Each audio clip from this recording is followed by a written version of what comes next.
Hey book nerds, it's Kirsten and welcome back to my channel. Today I am bringing you guys my what I read in the month of July. I read and listened to 9 books this month. The first book that I read was Saving Bobby, Heroes and Heroine in One Small Community by Renee Hodges. This is an advanced reader's copy that I won off of Goodreads. It is a memoir following an aunt who brings her nephew into her house. Her nephew is an addict and is recovering, and so she brings him in hopes of helping him. So this is just her story of what it's like living with somebody with an addiction. I really thoroughly enjoyed this book. It was very educational. Unlike a lot of other stories, including fiction and nonfiction, that focus on addiction, this story is centered around Bobby after he leaves rehab, and he's already trying to get better. I did win this a few months ago and it took me a little while to pick it up just because of the heavy topic matter. I wanted to be in the right mood to be consuming this sort of story, but it was published on May 1st. It's already out there in the universe, and so I am looking at getting a finished copy just because I did enjoy it very much. It had sad moments, funny moments, and I absolutely loved it.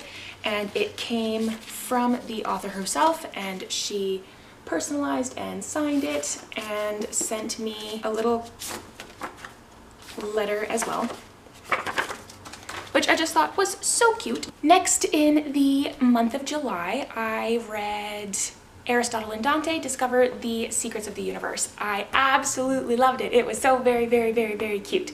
I finished June reading Daughter of the Burning City by Amanda Foody, and I just really loved this book and knew that before I left this fantasy world and went into another one, I just wanted to break up the fantasy a little bit, and so I read that memoir and I picked up Aristotle and Dante Discover the Secrets of the Universe. I listened to that book on audiobook that I had taken out from the library, and I absolutely loved it. I was kind of nervous to pick it up because of how popular it is, because of all the hype surrounding it. Because of all the hype surrounding it, I was nervous that I wouldn't end up liking it as much as I was expecting to. I thought I might have too high of expectations, but it was an absolutely adorable book that I really enjoyed. I didn't get to it during the Pride Month book tag that I hosted back in June, but so many people talked about it, and I knew that I wanted to pick it up because I absolutely adored The Inexplicable Logic of My Life by Benjamin O'Leary Sands.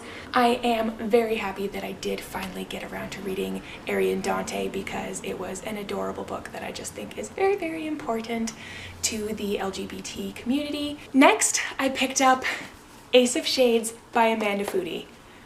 Holy crap, you guys, this book.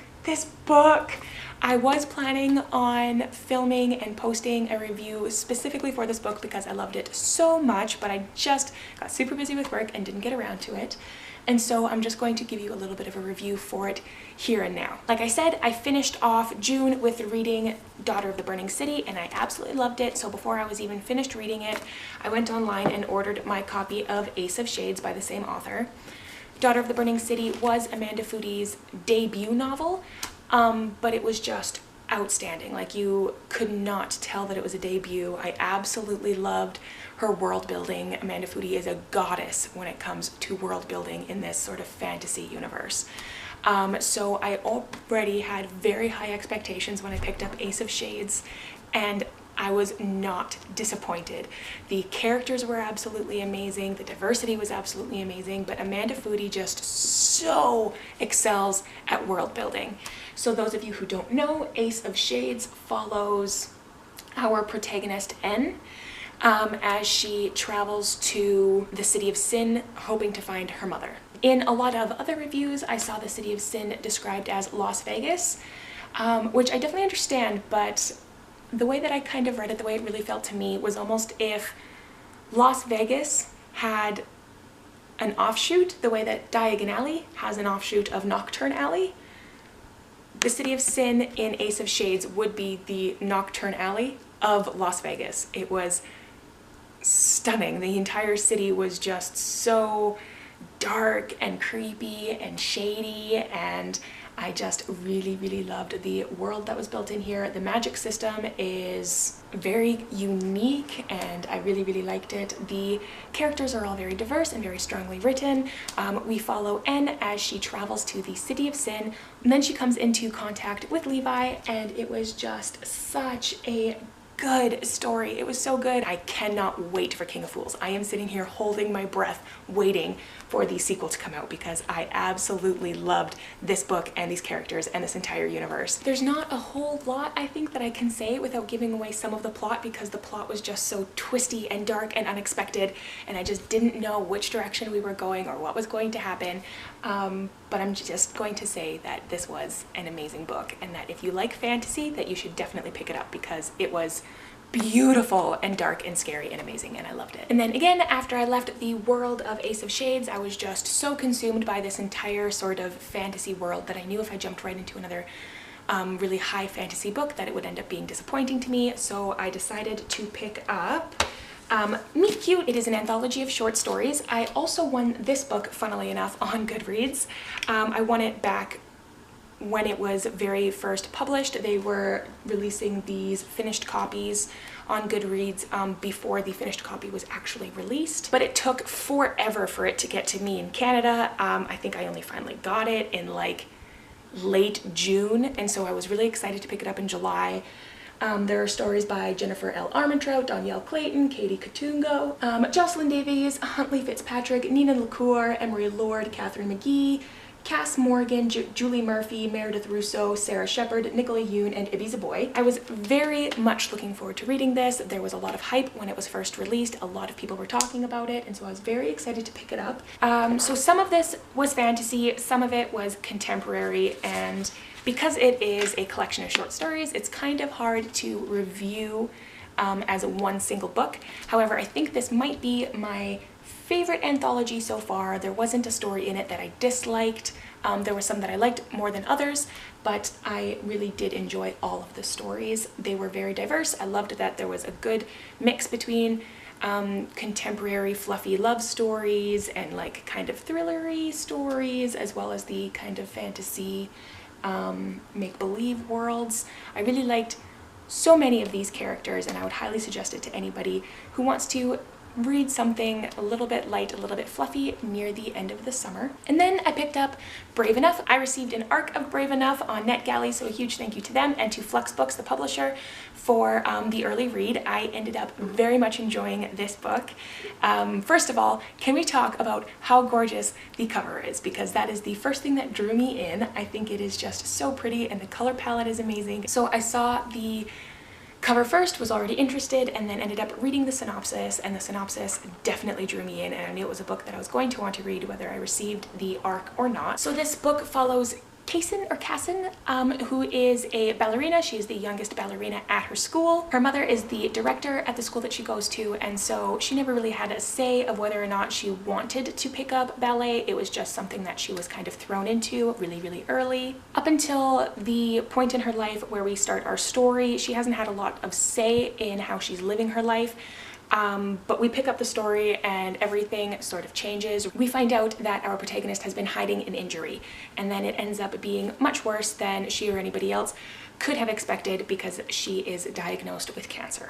The story also revolves around our other protagonist, Davis Channing, and Davis has survived cancer, and it has left him with a drug addiction, which is just something that I've never seen represented in a book before, and so I was incredibly interested in reading his side of the story. So when we meet him, Davis has been sober for 7 months, and he's currently performing community service at the hospital. So when Kaysen and Davis meet, they are not friends. However, they sort of become friends because of this shared experience that they can both kind of lean on each other on, and it was an absolutely amazing story. I just loved it so much. It was kind of really interesting vibes between Emergency Contact and The Fault in Our Stars, and I really enjoyed not just the character development that we got for our main characters, but for all of the side characters as well. It was really interesting seeing the way that the parents developed and grew and had to change the way that they saw the world because of what was happening in their kids' lives. Next, I picked up See All the Stars by Kit Frick, which I also received an ARC of. So another huge thank you to NetGalley and to Simon Teen for the early read. I really ended up enjoying this book. This is another one that it's really hard to share the synopsis for because so much of it is just such a mystery,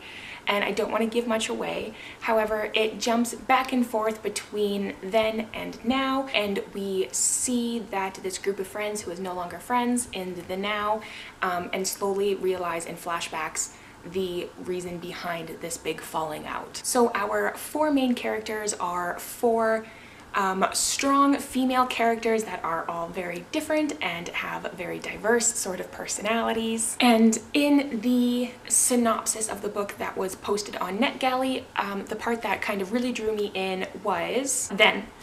Lazy summer days, a party, a beautiful boy. Ellery met Matthias and fell into the beginning of a spectacular, bright love. Now, Ellery returns to Pine Brook to navigate her senior year after a 2-month suspension and summer away.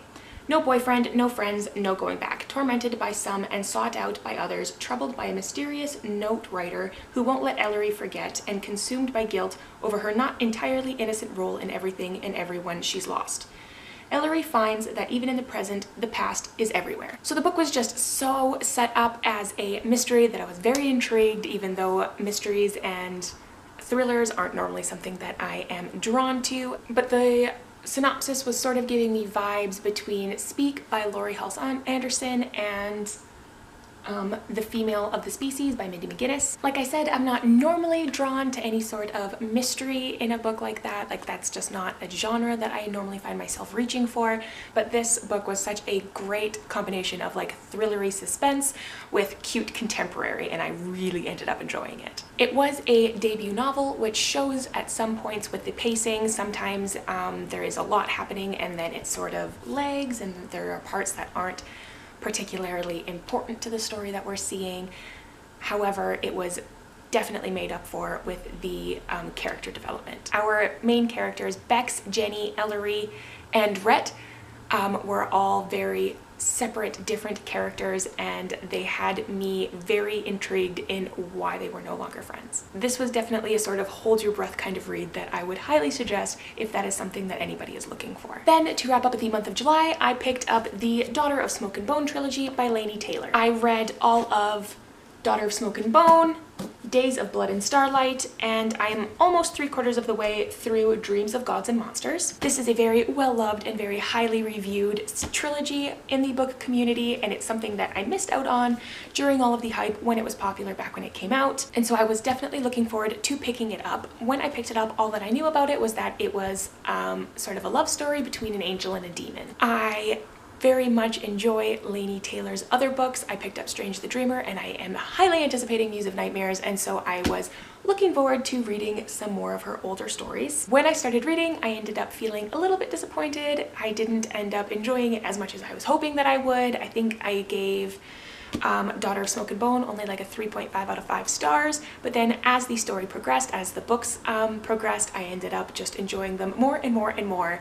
I think I gave Days of Blood and Starlight a 4 out of 5 stars, and so far I am enjoying Dreams of Gods and Monsters even more. I'm fairly positive that I will end up leaving it a 4.5, if not 5 stars. So as a whole, I am enjoying the series much more than I did in the beginning when I first picked up the first book. For those of you who don't know, in Daughter of Smoke and Bone and the rest of the trilogy, we follow our protagonist, Carew. Without giving away too many spoilers, Carew's life is not what she thinks it is. It's not what she believes it to be. It is a lot more complex and complicated, and this book really focuses around her being thrown into what should have been her life and what is actually her reality, and watching her handle the consequences at that point. The entire trilogy is a very high stakes sort of read that centers around on a war between all of these different species. It is a love story, but it also really revolves around friendship and loyalty and what it means to be a monster versus human. It definitely challenges what you think defines a good guy and a bad guy, and all of our characters are just very complex and diverse, and they have different ways of showing immorality, and they just really focus on this sort of theme of doing what's right even when it's hard. And I ended up very much enjoying this series that I have completed so far, and I will end up finishing the third book very shortly. Okay, so that is my July wrap-up and a short review on all of the books that I read in the month of July. I ended up having a great reading month and actually very much enjoying everything that I picked up. I was able to read some new books and some old books that I have been hoping to get to, and so I am very happy with how this month has ended up. If you have read or want to read any of the books that I have talked about today, then you should definitely let me know. In the comments down below. Thank you for watching, and I will see you soon for a new video. Bye!